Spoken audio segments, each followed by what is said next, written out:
Welcome back to my channel, Dreamers.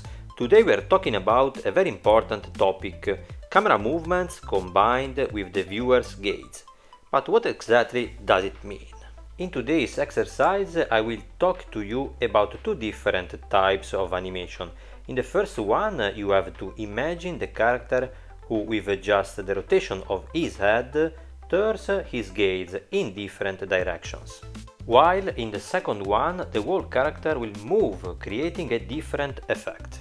All this to explain to you the background behind how it will have to behave in these situations and the animations that I will have to add to make everything realistic. There's a little trick I use here on Dreams to help me do things the right way, and obviously I'm here to reveal it to you. Why I'm telling you this today? Well, it was a great help to me in creating these fantastic shorts and will soon be available in full on my channel. So stay tuned until the end of the video if you are interested. I also wanted to thank you for your support and for the ideas you write to me in the comments. I'm trying to work to fulfill your requests. Put like, ring the bell, and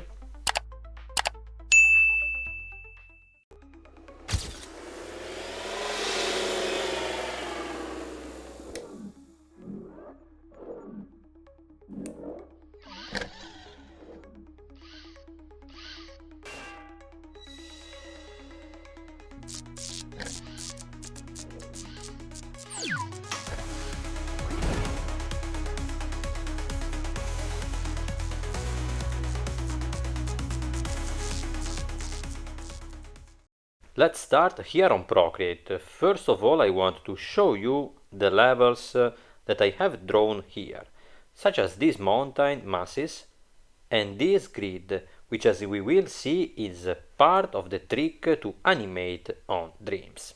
But let's immediately import these elements into Dreams to create today's animation.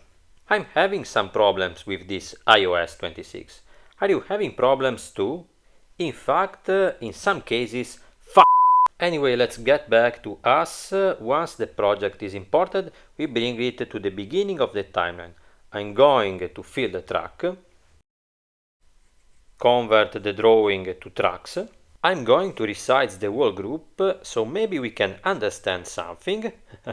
Let's enter the group. It's the first step to create today's scene. Let's use this grid that will help us put the elements in the correct perspective. With the distort tool we move the vertices in this way to put the plane in perspective. Remember to hold down on the screen to help you arrange the shape by snapping it to the line in the center, which in this case will be our horizon. Same thing with the vertices below, but this time I bring them more towards the outside.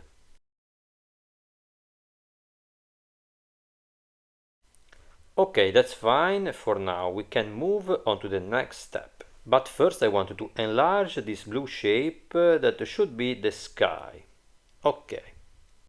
Let's move the distortion keyframe to the beginning of the timeline. I'm going to add more keyframes for the animation. We'll have to do the first one here at 3 seconds. I'll add another one here at 6 seconds and one at the end at 9 seconds. In the keyframes in the center, I'm going to distort the shape in this way. Holding down, I move the vertices below. In this way, by modifying the shape of the plane, it's as if we were modifying the point of view of the camera and therefore of the eyes of the viewer. Obviously, in the keyframe at 6 seconds, I will do the exact opposite. This animation of the plane will help us to insert the landscape elements in the right way to create the animation we saw at the beginning. And the parallax effect that we have already extensively analyzed on the channel teaches us something very important, with the elements that are in the foreground moving much faster than what is in the background. Now that we have the skeleton of our animation, I bring this layer down. I can then create the landscape with the elements I drew on Procreate. I'm hiding this for now. At this point I'm going to duplicate this level on a new track. I'll put a couple of layers next to each other to create a larger landscape. And all these elements will be, as you see here below in close-up. I'll move this one to the center above, resize, OK. I'm going to duplicate one last time to fill the hole on the left.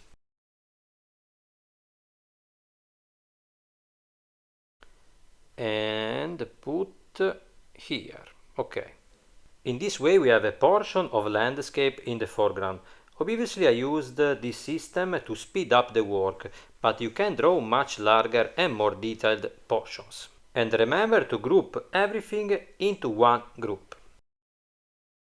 Now I'll do the same thing with this element here, but this time I'll place the mountains in the center of the plane. In this position. Now I'll speed up the video for the other elements.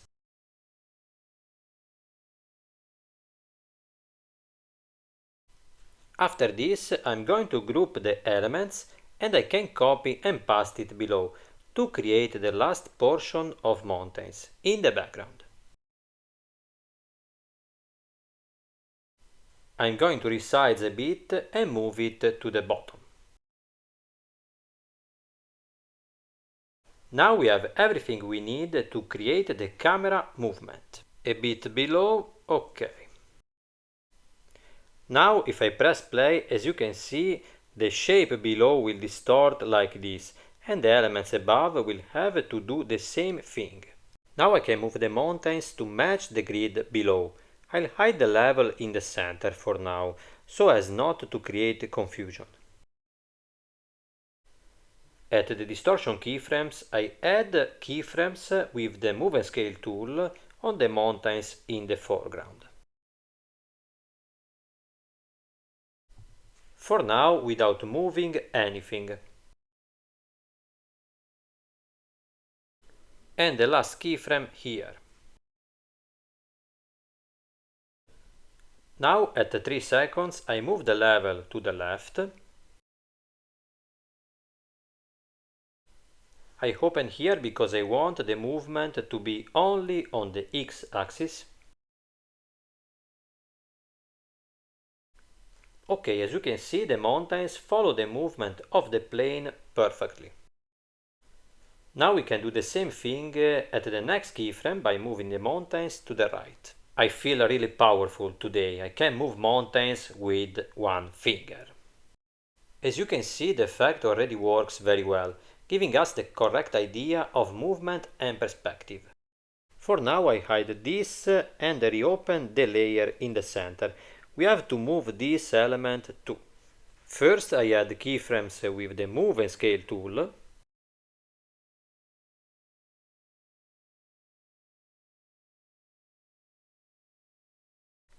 OK, now I'll move the mountains in correspondence of 6 and 9 seconds.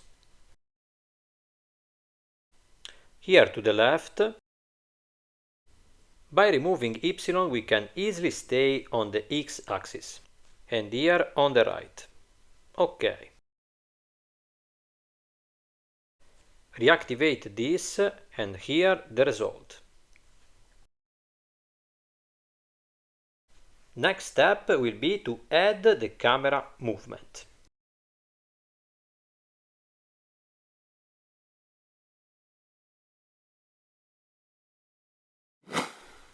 As I said at the beginning of the video, we'll make two types of camera movement animation. The first will be this, as if the character rotates his head to the left and right. In the entire group, I then go on to add Move and Scale keyframes, always corresponding to the first keyframes.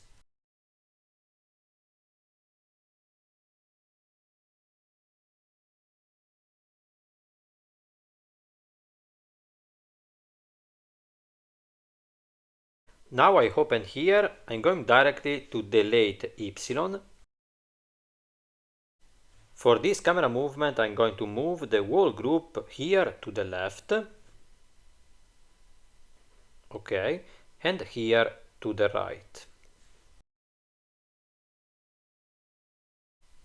With this system, we can therefore create the illusion that the viewer is looking at the background by turning his head left and right.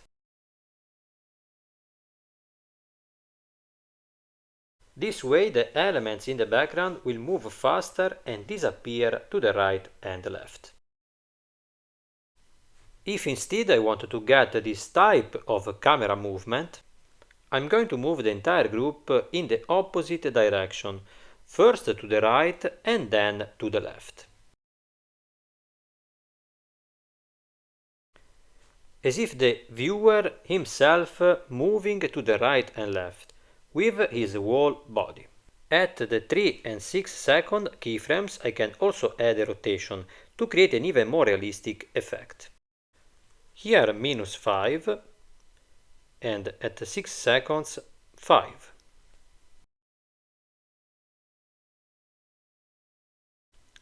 And here the result.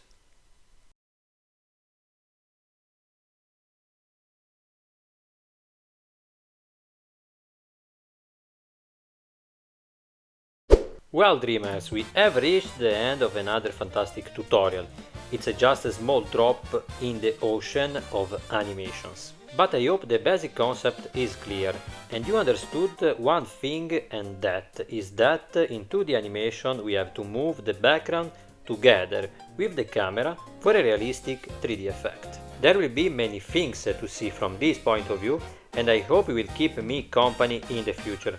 And if something is not clear to you, ask me in the comments. Thank you so much for watching, and